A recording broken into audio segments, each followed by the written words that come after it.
We're here at Yateley Car Park Lake today in some typical Yateley conditions. I'm just going to talk about the lake a bit. The car park lake is about 9 acres. It's got 2 islands, back bay. The lake's got everything really. Gets mega weedy in the summer. It's got bars, some only come a foot or 2 up, some stick out the water. The stick bar you can actually see when the water level's low. Seagulls don't get their feet wet. But when the water level's high, you can have 40 or 50 pound fish swimming around on top of it. In total, I'd imagine there's probably somewhere around 24 fish in here.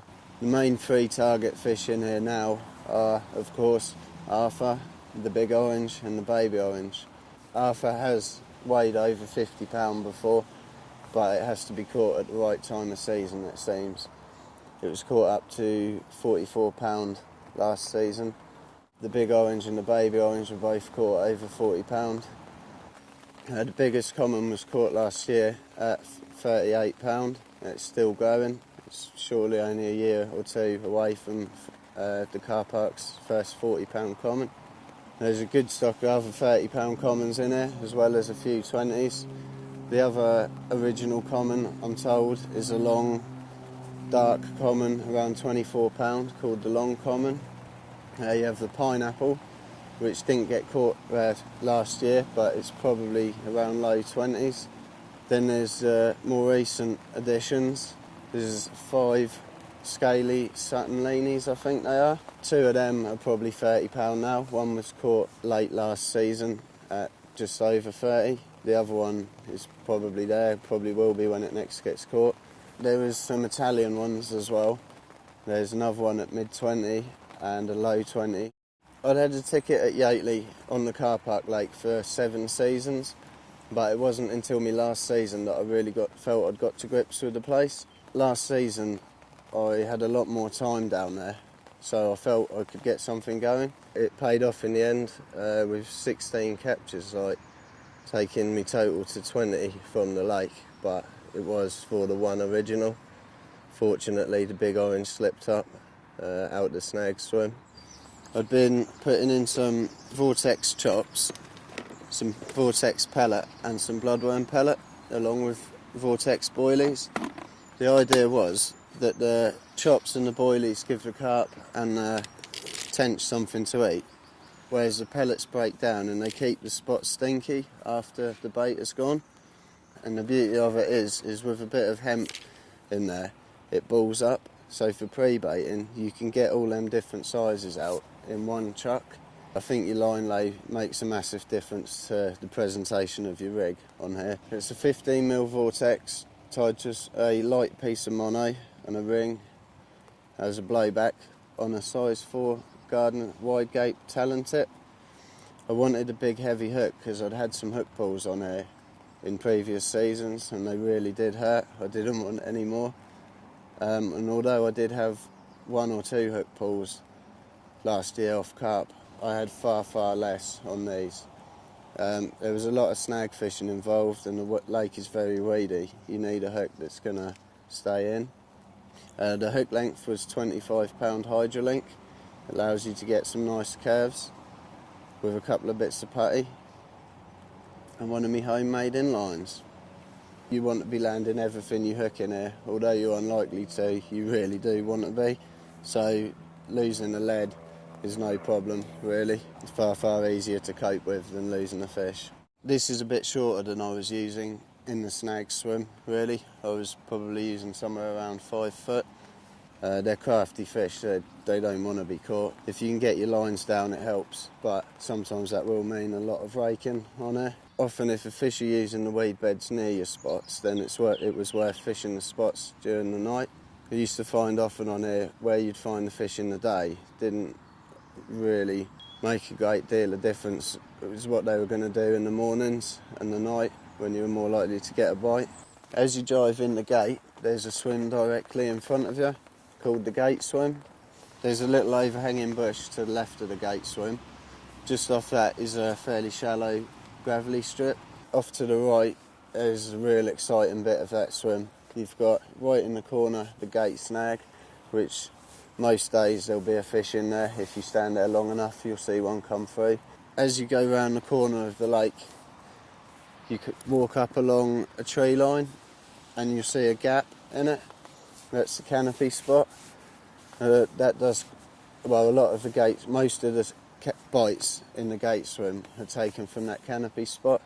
Out in front of the gate swim, there's also a bar about 20 odd yards, I suppose. I have done a few nights in the weighted man's, but I never got a bite out of that either. In the Trumpton swim, if you look straight out in front, you'll see a pylon. There's a small, shallow, gravelly area out there that does do a few bites, it would seem. There's plenty of humps and bumps, so again, a lot of it will depend on the way the weed is as to where you can fish. The next swim's the beach swim. It doesn't really get fished now. I'm not sure if you're still allowed to, but it would make a cracking stalking spot. Then we come to the back bay swim. Just down the left, there's a canopy. You can either fish under the canopy, or, as I preferred to do, down the slope out off the canopy. So that's the main back bay swim. But as you walk round, there are a couple of little gaps where you can stalk from if you feel you could get a better line angle from there. The next main swim is the steps, aptly named because of the steps to get down to it. I caught a few out of the steps in the end. It gets very, very weedy, so again, the spots are where you can fish really, unless you're willing to make one yourself. The dugout is just down the left. We have a big gravelly hump. Out to the right, the bottom's all over the place really. Yeah, the end work swim's lovely. On a sunny day it can be very frustrating though, as they'll spend all day swimming around over your rigs, only very, very rarely making a mistake. But it does give you an opportunity to watch some of the finest in the land swimming about. Next one's the chair swim, which seems to be a favourite haunt of Arthur, that top end. Up the left there's a canopy which you can fish underneath. You can fish straight out and pick up some bars, or to the right you have Brute's Corner, which is formed by an island. Next swim's the snag swim. I spent a lot of time in there last year. Again, humps and bumps out there, or you have the island to your left, or the Brute's Channel, Brute's Corner to your left as well.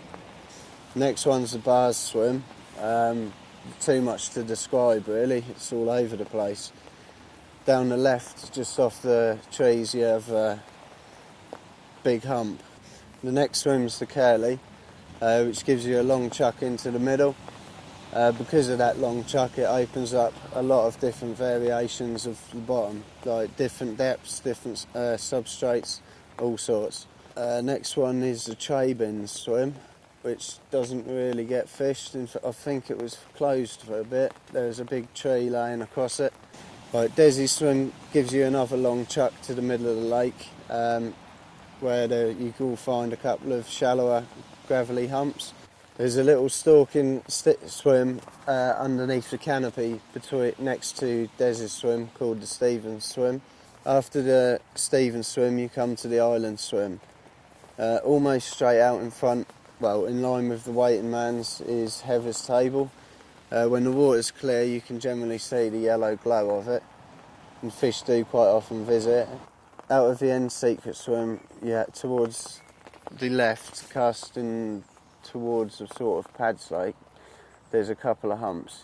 To be honest, you can sort of see them from the bank. There's no need for a marker.